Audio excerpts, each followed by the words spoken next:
Welcome to Pragati education 24। आप सभी का एक बार फिर से स्वागत है आपके अपने यूट्यूब चैनल प्रगति एजुकेशन 24 में। जो भी कैंडिडेट आंगनवाड़ी कार्यकर्ता या आशा सहयोगिनी में आवेदन करना चाहते हैं उनके लिए वैकेंसीज निकाली गई है। हालांकि कुछ जिलों की वैकेंसीज हम लोग आपको पहले ही इंट्रोड्यूस करवा चुके हैं। अभी ये एक नए जिले का और विज्ञप्ति जारी किया गया है। आप लोग चाहें तो सीधे WCD की जो वेबसाइट है महिला एवं बाल विकास विभाग की, यहाँ पे राजस्थान सरकार गवर्नमेंट ऑफ राजस्थान ये वेबसाइट है wcd.rajasthan.gov.in। यहाँ से भी आप लेटेस्ट अपडेट में से डिटेल देख सकते हैं। यहाँ पे प्रेस रिलीज होती रहती है। बाकी अगर आप चैनल पर नए हैं, पहली बार अगर वीडियो देख रहे हैं तो चैनल को सब्सक्राइब करना, वीडियो को लाइक करना और आपके चाहतों के साथ शेयर करना ना भूलिएगा। देखिए जो विज्ञप्ति जारी की गई है कार्यालय उपनिदेशक महिला एवं बाल विकास विभाग सीकर जिले का ये विज्ञप्ति है। जो भी सीकर जिले की कैंडिडेट है, अभ्यर्थी है, वो आवेदन करना चाहते हैं तो यहाँ पे आप आवेदन कर सकते हैं। जिले के अधीनस्थ परियोजनाओं में आंगनवाड़ी कार्यकर्ता और सहायिका के स्वैच्छिक मानदेय सेवा के रिक्त पदों पर विज्ञप्ति निकाली गई। जहां जहां पर रिक्त पद है उनकी लिस्ट यहां दी गई है। ये परियोजना का नाम है CDPO कार्यालय का, और रिक्त पद जहां पे उस CDPO के अंतर्गत जो भी आंगनवाड़ी केंद्र आते हैं उनकी लिस्ट यहाँ पे दी है जहाँ पे वैकेंट है। देखिए दातारामगढ़ की अगर मैं बात करूँ तो कार्यकर्ता का एक पद है। खानडी की तलाई, उदयपुरा, घायलों की तलाई है ना, देवंदा की ढाणी, सामी, बाजावास, केरिया, राजनपुरा, ये यहाँ पे जो है वैकेंट है। सहायिका की बात करूँ तो सहायिका की खांडी की तलाई में है, चैनपुरा में, घायलों की तलाई, देवंदों की ढाणी, खाटू, बाजावास, केरिया, यहाँ पे ये वैकेंसीज रिक्त है।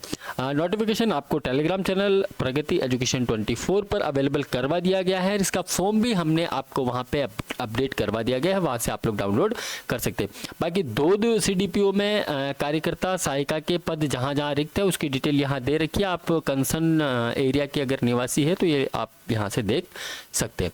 इसी प्रकार से फतेहपुर, खंडेला, लक्ष्मणगढ़, नीमका थाना, पिपराली, सीकर शहर, श्री माधोपुर, यहाँ पे वैकेंसीज निकाली गई है। यानी कि पूरे सीकर जिले के लिए जो 9 CDPOs हैं उन CDPO के अंतर्गत जो आंगनवाड़ी केंद्र आते हैं उनमें जहाँ जहाँ वैकेंट सीट है उनकी लिस्ट यहाँ पे दी हुई है। आप जिस CDPO के अंतर्गत है वहाँ के निवासी है, आप वहाँ आवेदन कर सकते हैं। कुछ रूल्स हैं। देखिए ग्रामीण क्षेत्र में महिलाएं जिस आंगनवाड़ी केंद्र के लिए चयन हो रहा है वो उस राजस्व गांव की, तथा शहरी क्षेत्र में अगर हो रहा तो संबंधित आंगनवाड़ी क्षेत्र के परिक्षेत्र में यानी उस वार्ड की निवासी होना आवश्यक है। यानी कि अगर ग्रामीण क्षेत्र है कोई, वहां पे अगर आप आवेदन कर रहे हैं तो उस राजस्व ग्राम के आप निवासी होने चाहिए तो ही आप आवेदन कर सकते हैं। और अगर शहरी क्षेत्र में अगर आप कर रहे हैं तो उस पर्टिकुलर वार्ड के स्थायी निवासी आप होना आवश्यक है तो ही आप वहां आवेदन कर सकते हैं। विधवा, तलाकशुदा, परित्यक्ता महिला को ससुराल व मायके दोनों स्थान के लिए यथानुसार स्थानीय निवासी माना जा सकेगा। कोई ऐसे कैंडिडेट हैं जिनकी शादी हो चुकी है, अपने ससुराल में निवासरत हैं, अगर आप ससुराल आपका जहाँ पे है, जैसे मैं बात करूँ पिपराली के आप हो और यहाँ पे आपका ससुराल है तो यहाँ पे भी आप आवेदन कर सकते हैं। हो सकता है आपका पियर खंडेला में हो और खंडेला में आप आवेदन करना चाहें तो भी आप कर सकते हैं। यानी कि आपको दोनों जगह प्रेफरेंस मिलने वाली। 12वीं उत्तीर्ण आंगनवाड़ी कार्यकर्ता, मिनी आंगनवाड़ी कार्यकर्ता, सहायिका के पद पर चयन हेतु न्यूनतम शैक्षणिक योग्यता 12वीं उत्तीर्ण होना आवश्यक है। एज की बात करें तो 18 से 35 वर्ष आपकी एज होनी चाहिए। बाकी कैटेगरी के अनुसार आपको वहां पे छूट मिल जाएगी। आवेदनकर्ता महिला के घर में शौचालय होना आवश्यक है। ये कुछ बेसिक चीज़ें हैं। और तलाकशुदा डिग्री होनी चाहिए, बेसिक चीज़ें आपको पहले बता चुके हैं। डॉक्यूमेंटेशन का आप ध्यान रखें, कोई भी फर्जी डॉक्यूमेंट अगर आप लगाते हैं तो आपको इस भर्ती से बाहर कर दिया जाएगा और आप पे कोई भी कानूनी कार्रवाई भी की जा सकती है। इनकम सर्टिफिकेट आपको लगाना है EWS का, जिसमें 1 वर्ष के लिए मान्य होगा। EWS सर्टिफिकेट अगर आप पे लागू होता है तो आप लगा सकते हैं। बाकी जो है नियमानुसार आपको इसमें छूट मिलने वाली है। आवेदन के साथ आपको क्या क्या लगाना है, अगर आप 12वीं पास या 12वीं से ज़्यादा भी है तो भी आप लगा सकते हैं। उसके पर्टिकुलर आपको मार्क्स मिलते हैं, ये उसका एक हमने पहले से डेडिकेटेड वीडियो बनाया है, वो आप देख लें।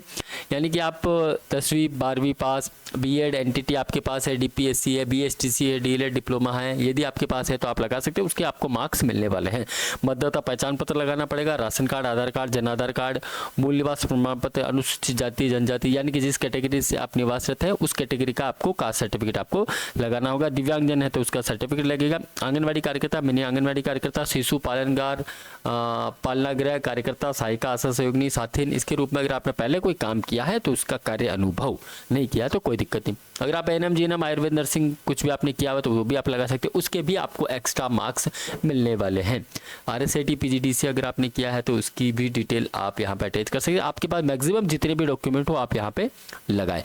बाकी जिन आंगनबाड़ी केंद्रों के कवरेज क्षेत्र में जनसंख्या का 50% या अधिक अनुसूचित जाति, जनजाति, अल्पसंख्यक वर्ग है तो वहाँ पे उसी वर्ग की महिला को प्राथमिकता मिलने वाली है। आवेदन की बात करें तो 7/4/2025 तक, यानी कि 7 अप्रैल 2025 तक आप लोग ऑफलाइन आवेदन कर सकते हैं। 2 प्रतियों में आपको संबंधित सीडीपीओ को आपको ये डॉक्यूमेंट जो है सबमिट करवाने हैं। संबंधित सीडीपीओ मतलब अगर आप इनमें से कहीं आवेदन कर रहे हैं तो आप लक्ष्मणगढ़ सीडीपीओ में आपको आवेदन जो है सबमिट करवाना रहेगा। 2 प्रतियों में आप ये ध्यान रखिएगा। बाकी डिटेल जो है आपको संबंधित सीडीपीओ से मिल जाएगी। तो जो भी कैंडिडेट हैं, कार्यालय उपनिदेशक महिला एवं बाल विकास विभाग सीकर जिले के जो भी अभ्यर्थी हैं, आप आवेदन करना चाहते हैं पर्टिकुलर्स इस परियोजना में तो आप आवेदन कर सकते हैं। और ये ऑफलाइन आवेदन आपको टेलीग्राम चैनल पर अवेलेबल करवा दिया गया है, वहाँ से आप लोग देख लें। मिलते हैं।